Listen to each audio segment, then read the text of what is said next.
අද මේ වීඩියෝෙන් කතා කරන්නේ A level low level එහෙම නැත්නම් සීමා chartered වගේ ඕනම exam එකක් ගොඩ දාගන්න සුපිරි pro කෙනෙක් වගේ advanced plan එකක් හදාගන්න විදිය ගැන.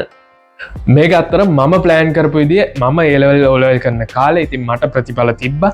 ඒ හින්දා තමයි මම මේක ඔයාලටත් කියලා දෙන්නේ. ඉතින් ඔයාලටත් කරලා බලන්න පුළුවන්.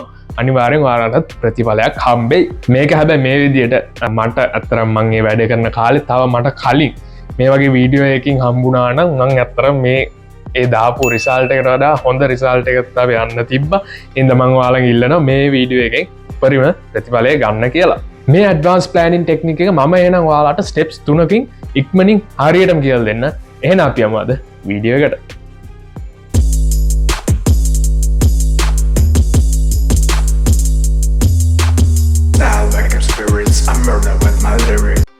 හරි. අපි ඕනම් ප්ලෑන්යක් හදන්න ඉස්සල්ලා එයා අපි ප්ලෑන් කරන්න යන්න දේ ගැන රිසර්ච්චයක් කරලා ඉන්න ඕනේ. ඉතින් මේ ස්ටඩි ප්ලෑන්යක් හදද්දි මේක මෙහෙමම තමයි. ඒක කරන්නේ මෙහෙමයි. මුලින්ම ඔයා හොයාගන්නවා ආ එක්සෑම් එක ලියන්න යන සබ්ජෙක්ට් එක හරි එහෙම නැත්නම් සබ්ජෙක්ට් වල හරි පාස් පේපර්ස් ටික. ඊට පස්සේ ඔයා මේ පාස් පේපර්ස් ටික අරන් බලන්න මේ පාස් පේපර්ස් වල ප්‍රශ්න ඇවිල්ලා තියෙන පැටර්න් එක. එහෙම නැත්නම් රටාව. ඉතින් මේක මම හැමතිස්සම හැමෝටම කියන දෙයක්. ඇයි මම මේක මේ තරම් හැමෝටම කියන්නේ ඒක ඒ තරම් වැදගත් නිසා. එහෙම ඒ ප්‍රශ්න ඇවිල්ලා තියෙන රටාව බලාගන්න ඔයාලට මෙන්න මේ වගේ කොලයක් යූස් කරන්නත් පුළුවන්. එහෙම නැත්නම් ඔයාලා කැමති විදිහකට මේක හොයාගන්න සරලම වෙන්න ඕන දේ මෙච්චරයි. ඔයාලා හොයාගන්න මේ හැම පාස් පේපර් එකකටම වගේ ඇවිල්ලා තියෙන ප්‍රශ්න මොනවාද? ඒ ප්‍රශ්න වලට අදාළ පාඩම් මොනවාද කියලා ඔයාලා හොයාගන්න. හරි. එහෙනම් මේ රිසර්ච් එකේ end result එක එහෙම නැත්නම් අවසන් ප්‍රතිඵලයේ විදියට ඔයාලා ළඟ දැන් තියෙන්න ඕනේ. බොහෝදුරට හැම පාස් පේපර් එකකට වගේ ඇවිල්ලා තියෙන ප්‍රශ්නවලට අදාළ පාඩම් ලිස්ට් එක. හරි. එහෙනම් දැන් අපේ රිසර්ච් ස්ටේජ් එක ඉවරයි. දැන් අපි ස්ටඩි ප්ලෑන් එක හදාගන්න යන්නේ. ඉතින් මේ වෙද්දි ඔයාලා ළඟ තියෙන්න ඕනේ මං ඉස්සෙල්ලා කිව්ව පාඩම් ලිස්ට් එක. ඉතින් මේ පාඩම් ලිස්ට් එකට අපි වැඩි බරක් එහෙම නැත්නම් ફોකස් එකක් දීලා තමයි දැන් අපි මේ හදාගන්න යන ප්ලෑන් එක හදන්න යන්නේ. ඊට පස්සේ බලන්න දැන් ඔයාගේ එක්සෑම් එකට තව කොච්චර මාස ගාණක් ඉතිරි වෙලා තියෙනවද කියලා. ඉතින් මෙතනදි මතක තියාගන්න මට ඔයාලට මෙන්න මේකමයි ස්ටඩි ප්ලෑන් එක කියලා එකක් හදලා දෙන්න බෑ. මොකද ඔයාට එක්සෑම් එකේ තියෙන සබ්ජෙක්ට් ගාන එහෙම නැත්නම් ඔයාට දැන් ඉතිරි වෙලා තියෙන මාස ගාන ඔයාගේ එක්සෑම් එකට ඉතිරි වෙලා තියෙන මාස ගාන නොවෙන්න පුළුවන්. තව එක්කෙනෙක්ට තියෙන සබ්ජෙක්ට් ගානයි මාස ගානයි වෙන්නේ. ඒ හින්දා මම මෙතනදි මේ ඔයාලට ප්ලෑන් එකක් හදාගන්න ස්ට්‍රක්චර් එක එහෙම නැත්නම් සීක්‍රට් රෙසිපි එක තමයි දෙන්නේ. ඉතින් මේ රෙසිපි එක යූස් කරලා ඔයාලට ගැළපෙනම කෑම එක හදාගන්න. ඊට පස්සේ ඔයාට කරන්න තියෙන්නේ දැන් මේ ඔයා ළඟ තියෙන පාඩම් ලිස්ට් එක එක්සෑම් එකට වෙනකන් තියෙන මාස ගානට කඩලා මෙන්න මේ විදියට බෙදා ගන්න එක. මෙතනදී ඔයාට තියෙන හැම සබ්ජෙක්ට් එකකටම වෙන වෙනම ප්ලෑන් හදාගන්නත් පුළුවන්. එහෙම නැත්නම් ඔයාට තියෙන ඔක්කොම සබ්ජෙක්ට් ටික එකතු කරලා එක ප්ලෑන් එකක් හදාගන්නත් පුළුවන්. ඉතින් ඔයාලට දැනෙන විදියට ඔයාලා මේ ප්ලෑන් එක හදාගන්න එක්ක වෙන වෙනම සබ්ජෙක්ට් වලට හදාගන්න. එහෙම නැත්නම් හැම සබ්ජෙක්ට් එකක්ම එකතු කරලා එක ප්ලෑන් එකක් හදාගන්න. ඉතින් මෙතනදී සරලව කරන්නේ ඔයාට තියෙන දැන් ඔයා හදාගත්ත රිසර්ච් එක කරලා පාඩම් ලිස්ට් එක මේ පාඩම් ලිස්ට් එක ඔයාට ඒ එක්සෑම් එකට වෙනකන් තියෙන මාස ගානට කඩලා වෙන් කරගන්න එක. ඉතින් මම රෙකමන්ඩ් කරනවා මෙතනදී හැම සබ්ජෙක්ට් එකක්ම එකතු කරලා කරන එක හොඳයි කියලා. හැබැයි ඔයාලට දැනෙනවා නම් වෙන වෙනම සබ්ජෙක්ට් වල හදන එක හොඳයි කියලා. එහෙම ඔයාලා කරන්න. ඉතින් මෙතනදී අපි අපේ අන්තිම මාසෙ වෙනකම්ම මේ අපේ පාඩම් ටික ප්ලෑන් කරන්නේ නැහැ. ඔයාලා මේ දකින්න ඇති මං හදලා උදාහරණයට හදපු ප්ලෑන් එකෙත් මං එක මාසයක් ඉතිරි කරලා තියෙනවා. ඉතින් අනිත් මාස ටික තමයි මම මේ පාඩම් ටික බෙදාගෙන දාලා තියෙන්නේ. ඉතින් මෙතනදී ඔයාලට තව මාස 2-3ක් වගේ නම් තියෙන්නේ ඔයාලගේ එක්සෑම් එකට. මට කියන්න තියෙන්නේ ඔයාලට මහන්සි වෙන්න වෙනවා අනිවාර්යෙන්. මොකද මේ පේපර්ස් වලට අහලා තියෙන පාඩම් ටික ඔයා එක්සෑම් එකට මාසයක්වත් තියලා ඉවර කරගන්න ඕනේ. ඉතින් මේ අන්තිම මාසෙ ඉතිරි කරන්න මොකටද කියලා මම මේ වීඩියෝ එක අන්තිමට ඔයාලට කියලා දෙන්නම්. ඉතින් මේ වීඩියෝ එක අන්තිම වෙනකම් බලන්න කියලා මම ඔයාලගෙන් ඉල්ලනවා. තාම මේ ප්ලෑන් එකේ බේසික් ටික විතරයි අපි කවර් කරේ. ඉතින් හොඳම ටික එන්නේ ඉස්සරහට. එහෙනම් ඔයාලා මේ වෙනකොට ඔයාලගේ පාඩම් ටික මාසවලට අදාළව බෙදාගෙන තියෙන්න ඕනේ. දැන් අපිට තියෙන්නේ මේ ප්ලෑන් එක තව පොඩි කොටස් වලට කඩන්න. ඉතින් මෙහෙම තමයි ලෝකෙ සුපිරියර් ප්ලෑන් හැදෙන්නේ. ලොකු කොටස් වල ඉඳන් පොඩි කොටස් වලට කඩ ප්ලෑන් කරන්න. දැන් ඔයාලට මේ මාසෙකින් ඉවර කරගන්න ගෝල් එකක් තියෙනවනේ. මොකද්ද? මේ මාසෙට අදාළව දැන් ඔයාලට ඉවර කරගන්න පාඩම් ටිකක් තියෙනවා. ඉතින් මේ මාසෙට අදාළ ගෝල් එක දැන් ඔයාලා සතිවලට කඩාගන්න. කියන්නේ දැන් මාසෙට ඔයාට මේ පාඩම් ටික තියෙනවා නම් ඔයාට මේ සති 4ක් තියෙනවා මාසෙට. අන්නේ සති 4 කොහොමද මේක අපි කඩලා වෙන් කරගන්නේ කියලා ඔයා වෙන් කරගන්න. ඉතින් මේ සතියට අදාළව ඔයා ගෝල් එක කඩාගත්තට පස්සේ ඒ ගෝල් එක ඔයා දවස් වලට කඩාගන්න. ඉතින් මෙන්න මෙහෙම ඔයාලගේ ප්ලෑන් එක සති වලට කඩාගන්න යද්දී ඔයාලට පුළුවන් මෙන්න මේ වගේ ස්ට්‍රක්චර් එකක් යූස් කරන්න. ඉතින් මෙතනදී ඔයාලට පේනවා ඇති කොටු 7ක් තියෙනවා එක පේලියක. ඉතින් මේ කොටු 7 මොකද්ද? ඒ තමයි ඔයාගේ සතියට අදාළ දවස් 7. ඉතින් මේ සතියට අදාළ දවස් 7න් ඔයාලා ඒ සතියට අදාළ ගෝල් එක ඇචීව් කරන්න ඕනේ. එහෙම නැත්නම් ඒ ඉලක්කයට ඔයා යන්න ඕනේ. මොකද්ද මේ සතියට අදාළ ඉලක්කේ? දැන් ඔයාලට මාසෙට අදාළ ඉලක්කයක් තිබ්බා, ගෝල් එකක් තිබ්බා. මේක ඔයාලා ඒ මාසෙට අදාළ සති 4ට කඩලා වෙන් කරගත්තා. හරිද? ඉතින් මේ සති 4ට කඩලා වෙන් කරගත්තම මේ පළවෙනි සතිය තමයි මේ උඩම පේලිය. දෙවෙනි සතිය ඊළඟ පේලිය, තුන්වෙනි සතිය ඊළඟ පේලිය, හතරවෙනි සතිය එහෙම. ඉතින් එහෙම ඔයාලා සතියට අදාළ ගෝල් එකකුත් තියෙනවා. දැන් ඔයාලා මාසෙට ඒව කඩාගත්තනේ. ඉතින් මේ සතියට අදාළ ගෝල් එක ඇචීව් කරන්න ඔයාලට මේ දවස් 7ට ඔයා බෙදා ගන්න. දැන් ඔයාලට පේනවා ඇති සම්පූර්ණ ප්ලෑන් එකක් ඔයා පොඩියට කඩලා ඒ දවස කෑල්ලක් වෙනක ඔයා කඩාගෙන තියෙන හැටි. ඉතින් ඔයාලත් මේක මේ විදිහට මේ ස්ට්‍රක්චර් එකටම ඔයා කොලයක හදාගෙන ඔයාලා මේ ප්ලෑන් එක කරන් යන්න. මතක තියාගන්න ඔයාලා මොකක් හරි වැඩක් කරනවා නම් ඔයාලට ප්ලෑන් එකක් තියෙන්න ඕනේ. නැත්නම් ඔයාලා මොකක්ද හොයන්න ඔළුව හැරෙනු අතේ දුවන කට්ටියක් තමයි වෙන්නේ. හරි. දැන් එහෙනම් ඔයාලා මේ මාසේ ගෝල් එක සතිවලට කැඩුවා. සතිවල ගෝල් එක දවස් වලට කැඩුවා. ඉතින් මේක ඔයාලා දැන් ඔයාලා හිතන්නකො මාස 3ක් තියෙනවනේ ඔයාගේ එක්සෑම් එකට. ඔයාලා මාස 3ටම එකපාර කරන්න ඕනේ නැහැ. ඉතින් ඔයාලට මුලින්ම හම්බෙන මාස ඒ කිව්වේ දැන් ඔයා ඉන්න මාසේ ඔයා සති වලට කරලා දවස් වලට කඩාගත්තම ඇති. ඊළඟ මාස දෙක එහෙම තියන්න. ඔයාලා දැනට තියෙන මාසේ එහෙම සති වලට දවස් වලට කඩා ගන්න. ඒ ඉතුරු මාස ටික අපි ඊළඟට යන්න තමයි කඩාගන්නේ මාසෙන් මාසෙට. කොහොම හරි දැන් ඔයාලගේ දවසින් දවස තියෙන ප්ලෑන් එක. ඒක දවසේ කොටස ඉවර වෙද්දී ඔයාලා සතියේ ගෝල් එක ඇචීව් කරන්න ඕනේ. ඒ සතිවල ගෝල් ඉවර වෙද්දී ඔයා මාසේ ගෝල් එක ඇචීව් කරන්න ඕනේ. අන්තිමට මේ මාසෙන් පළවෙනි මාසේ, දෙවෙනි මාසේ, තුන්වෙනි මාසේ, හතරවෙනි මාසේ ඔයාලගේ එක්සෑම් එක තියෙන මාස ගාන වෙනකන් ඉවර වුණාම ඒ ඔයාලගේ අන්තිමට ඔයාලා ඉවර කරගන්න තිබ්බ ඒ සබ්ජෙක්ට් වලට අදාළ ගෝල් එක ඔයා ඇචීව් කරන්න ඕනේ. ඉතින් ඔයාලට පේනවා ඇති පොඩ්ඩෙන් පොඩ්ඩ අපි මේක ප්ලෑන් කරපු විදිය දැන්. මෙතනින් අපේ ප්ලෑනිං ස්ටෙප් එක ඉවරයි. හැබැයි තාම අපි ප්ලෑන් කරලා ඉවර නැහැ. ඔයාලගේ මේ ප්ලෑන් වරදින, එහෙම නැත්නම් ප්ලෑන් මගින් අතාරින ප්‍රධානම හේතුව තමයි ඔයාලා මෙන්න මේ ස්ටෙප් එක හරියට තේරුම් ගන්න නැති එක. මේ ලෝකෙ දැනට ගහලා තියෙන සුපිරිම ප්ලෑන් වලින් 90%කටත් වඩා මං හිතන්නේ ඒ ප්ලෑන් කරපු විදියටම 100% වෙච්ච ප්ලෑන් නෙමෙයි. හැබැයි මේ ප්ලෑන් ගොඩ ගියේ ඒවා සුපිරිම ප්ලෑන් උනේ කොහොමද එනවා? ඒවා ගොඩ ගියේ මෙහෙමයි. මොකද ඒ ප්ලෑන් හදපු මිනිස්සු දැනන් හිටියා මේ රිවිව් and adjust කියන ස්ටෙප් එක ගැන. හරි. එහෙනම් දැන් මම මේක කරන විදිය ඔයාලට කියලා දෙන්න. එහෙනම් ඔයාලා ගන්න දැන් ඔයාලගේ සතියට කඩපු ප්ලෑන් එකේ දවසකට අදාළ කොටස. හරි. මේ දවසේ දැන් ඔයාට මේ පාඩම් කරලා ඉවර කරන්න තියෙනවා.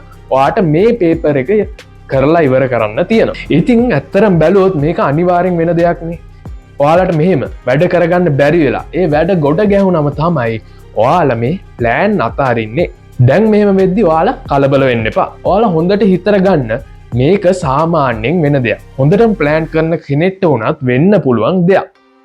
හැබැයි දැන් මෙතනදී මම මේක ලේසියට ගන්න කියලා නෙමෙයි කියන්නේ. ඔයාලා දවසට අදාළ වැඩේ කොහොම හරි කරලා ඉවර කරන්න උපරිම උත්සාහයක් දෙන්න ඕනේ. එහෙම ඔයාලා උපරිම try කරලත් මේක ඔයාලට කරගන්න බැරි වුණොත් ඔයාලා ඒක වැඩි හිතර ගන්න එපා. ඔයාලට කරන්න තියෙන්නේ මෙච්චරයි. ඔයාලට කරන්න තියෙන්නේ අන්නේ ඔයාට මගහැරන වැඩේ ඊළඟ දවසට ප්ලෑන් කරගන්න. ඒ කියන්නේ ඔයාට දැන් ඊළඟ දවසට කරන්න අදාළ වැඩ ලිස්ට් එකක් තියෙනවනේ. අන්න ඒකට මෙන්න මේකත් මේ මගහැරන වැඩෙත් ඔයාලා දාගන්න.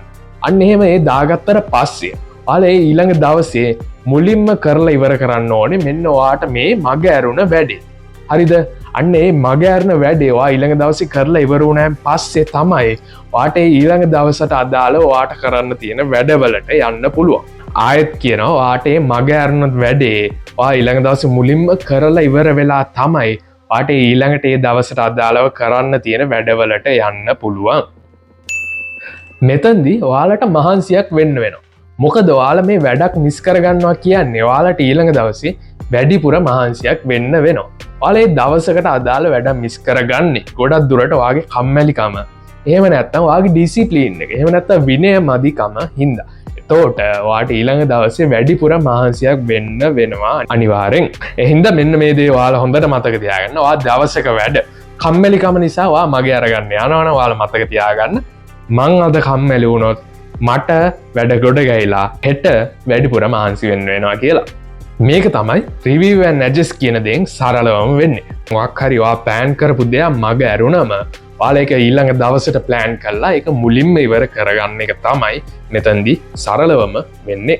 දැන් මෙහෙමත් වෙන්න පුළුවන් ඔයාලට දවස් 2-3ක වැඩ එක දිගට මිස් වෙන්න පුළුවන්.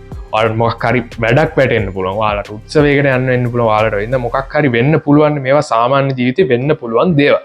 අන්න එතකොට ඔයාලා මේ ප්ලෑන් එක වැඩක් නෑ. දැන් මට මේක කරන් යන්න වෙන්නේ නෑ කියලා ඔයාලා ප්ලෑන් එක අතාරලා දාන්න එපා. වැඩ එහෙම මග ඇරන කියලා ඔයාගේ ප්ලෑන් එක ෆේල් වෙන්නේ නෑ. ඔයාලේ මග හැරෙන වැඩ හින්දා ඔයා ප්ලෑන් එක අතහැරියොත් තමයි ඔයාගේ ප්ලෑන් එක ෆේල් වෙන්නේ. ඉතින් මෙන්න මෙහෙම ඔයාලට දවස් 2-3ක වැඩ මග ඇරනොත් ඒක ඔයාලට ඊළඟ දවසේ ප්ලෑන් කරලා ඔක්කොම ඉවර කරන්න බෑනේ.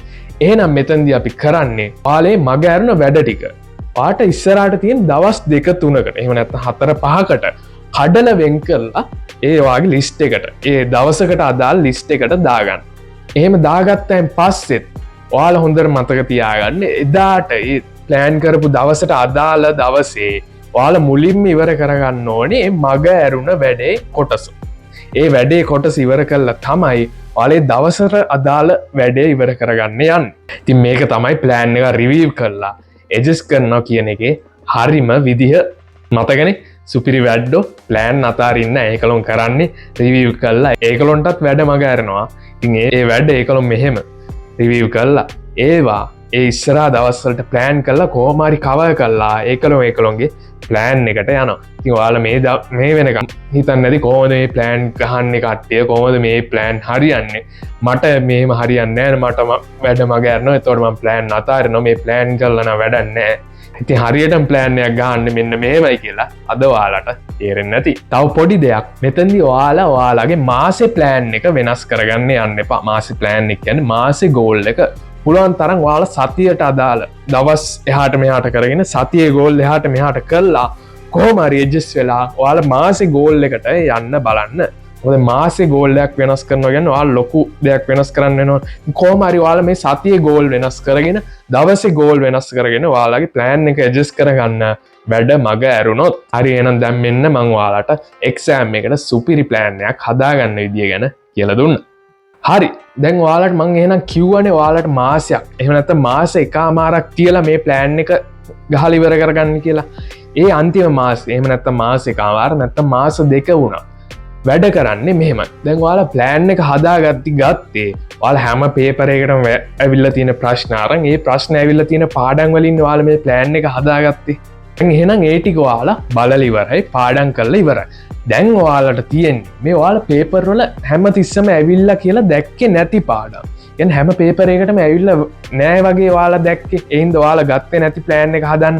අන්න එහෙම පාඩම් ටික අරන් දැන් ඔයාලා මේ ඉතිරි වෙච්ච කාලේ බලන්න ගන්න ඕනේ. මෙතනදී අපි මේ පාඩම් වලට වැඩි ફોකස් එකක් දෙන්න යන්නේ. අපි මේ තියරි ටික අරන් මොකක් හරි ටියුට් එකක් එහෙම නැත්නම් පොතක් කියවගෙන ඔයා ටක් ගාලා මේ තියරි ටික බලා ගන්න. ඒ පාඩම් වල තියෙන්නේ මොනවද? ඒ පාඩම් වල වැදගත්ම දේවල් ටික තියෙනවනේ. අන්න ඒ දේවල් ඔයා මේ ඉතිරි කාලේ බලා ගන්න ඕනේ. මොකද ඔයාලා එක්සෑම් එකට යද්දී පාඩම් අතහැරලා යනවට වඩා ටිකක් හරි ඒ ඔක්කොම පාඩම් ගැන ඔයා දැනුමක් තියන් යන එක හොඳයි. මොකද ඔයා ඒම් කරන්. ඒ කියන්නේ ගෝල් එකක් තියන් ඔයාලා මේ ප්‍රශ්න ටික ලියන්න යනවා කියලා යන්න පුළුවන් එක්සෑම් එකකට. අන්න එහෙම ඔයා හිතාගෙන යන ප්‍රශ්නයක් ඔයාලට අමාරු වෙන්න පුළුවන්. අන්න ඒ වගේ වෙලාවකට ඔයාලා මේ වගේ පාඩමකින් ඒ තියරි ටික බලාගෙන ගියාම ඔයාට එහෙම ගොඩක් අමාරු වුණොත් ඔයා හිතන් යන ප්‍රශ්නයක් ඔයාට ඊළඟ ඔයා අතාරින්න හිතන් ගිය ප්‍රශ්නයක් වුණත් කරන්න පුළුවන්. ඉතින් මම හැමතිස්සම කරන දෙයක් තමයි පුළුවන් තරම් ඔක්කොම පාඩම් ටික පොඩ්ඩ හරි බලන් යනවා. එතකොට මොකක් හරි ඔයා හිතන් ගිය ඒ ප්‍රශ්නයක් අමාරු වුණොත් ඔයාට ඊළඟ ප්‍රශ්නයක් වුණත් කරන්න පුළුවන්. මොකද ඔයාට මේ ගැන දැනුමක් තියෙන හින්දා. එහෙනම් ඔයා ඉතිරි මාසේ ඔයා මේ කලින් අතහැරලා ආපු පාඩම් ටික පාඩම් කරන්න ඕනේ. හැබැයි තව දෙයක් එක්ක. ඒ තමයි ඔයා දැන් පාඩම් කරලා ඉවර වෙච්ච පාඩම් ටික ඔයා ආයි මතක් කරගන්න ඕනේ. මේ පාඩම් ටික ඔයා දැන් කලින් අතහැරපු පාඩම් ටික පාඩම් කරන ගම. උදාහරණකින් මේක කරන විදිය මම මෙහෙම කියන්නම්. දවසේ උදේවරුව ආයේ කලින් පාඩම් කරපු නැති පාඩම් වල තියරි ටික ටක් ගාලා බලා ගන්නවා. හැබැයි හවස් වරුවා කරන්නේවා කලින් පාඩම් කරපු ඒ පාඩම් ටිකට අදාළ තියරි ආපහු බලනවා. එහෙම නැත්නම් ඔයා ඒ තියරි මතක් වෙන්න පේපර්ස් කරනවා. මේ දෙකම කරන්න පුළුවන් නම් ගොඩක්ම හොඳයි. ඔයාලා මෙන්න මෙහෙම පාඩම් කරන්න යද්දි ඔයාලට මතක හිටින්නේ නැති වගේ දේවල් විශේෂ විදියකට කොලයක ලියාගෙන ඒක බිත්තියක අලෝගෙන ඔයාගේ මතකෙට දාගන්න සුපිරි ටෙක්නික් එකක් මෙන්න මේ වීඩියෝ එකේ. මෙන්න මේ කාඩ් එකෙන් ඔයාලට බලන්න පුළුවන් මේ වීඩියෝ එක ඉවර වෙලා මං කියලා දීලා තියෙනවා. මේක ඔයාලට මාරම වැදගත් වෙයි. මට වාසියක් බලාගෙන මම මෙතනදි කියන්නේ මේ ටෙක්නික් එක සුපිරි ටෙක්නික් එකක්. ඔයාලා කලින් ආලත් නැතුව ඇති. ඉතින් අන්න එහෙම ඔයාලා වැඩ කරන් යද්දි ඔයාලට පාඩම් වෙන්නේ නැති දේවල් ඔයාලා මෙන්න මේ ටෙක්නික් එක යූස් කරලා අලවලා තියාගන්න. මොකද එහෙම කරාම ඔයාලා මේවා නිතර දකිනවා. අන්නේ දකිද්දි මතකට යන්න විදිහට තමයි මේ ටෙක්නික් එක තියෙන්නේ. ඉතින් මේක අනිවාර්යෙන් ඔයාලා බලන්න මේ වීඩියෝ එක ඉවර වෙලා පාඩම් කරන් යද්දි මතක හිටින්න නැති දේවල් ඔයා මෙන්න මේ විදිහට ලියා ගන්න. ඊට පස්සේ මේවා අලව ගන්න. ඉතින් ආයෙත් මම කියනවා ඔයාලගේ මේ රිවිෂන් එක ඔයාගේ මතකේ අලුත් වෙන්න මේ ටෙක්නික් එක හරිම වැදගත්, මාරම වැදගත්. අනිවාර්යෙන් මේක මේ වීඩියෝ එක බලලා ඔයා ඒක කරලා බලන්න අනිවාර්යෙන් කරන්න. ඔයාලගේ රිවිෂන් එක ඒ මතකේ ඔයාගේ අලුත් වෙන එක ඔයාලටම ඒ මතකේ ඔයාලට වැඩි වෙන විදිය ඔයාලට බලාගන්න පුළුවන් වෙයි. හරි එහෙනම් මේ වීඩියෝ එකෙන් එච්චරයි. ඉතින් මේ ස්ටඩි ප්ලෑන් එකක් හදාගන්න ඇඩ්වාන්ස්ම විදියක් ගැන මම දන්න හැමදේම ඔයාලට මේ වීඩියෝ එකෙන් කියලා දුන්නා. ඒ වගේම තමයි මේ SSP channel එකත් එක්ක ඉන්නවා සුපිරිම ඔඩියන්ස් එකක්. මම දාපු හැම වීඩියෝ එකකටම කලින් ඔයාලා කරලා බලලා ඒ ඔයාලට මේ වීඩියෝ වලින් හම්බුන දේවල් ගැන කමෙන්ට් කරපු, ලයික් කරපු ගොඩක් කට්ටිය ඉන්නවා. ඉතින් මේ වීඩියෝ එකෙන් ඔයාලට මම දුන්න ටෙක්නික් එකත් මේ ප්ලෑනින් සුපිරි ඇඩ්වාන්ස් ටෙක්නික් එකත් ඔයාලා එක්සෑම් වලට යූස් කරලා බලලා අනිවාර්යෙන් කමෙන්ට් එකක් දාන්න මේ වීඩියෝ එකෙන්. thank you ඔයාලා හැමෝටම. එහෙනම් මේ වගේ ඔයාගේ ජීවිතේට වැදගත් වෙන තව වීඩියෝ එකකින් හම්බෙන්න. see you.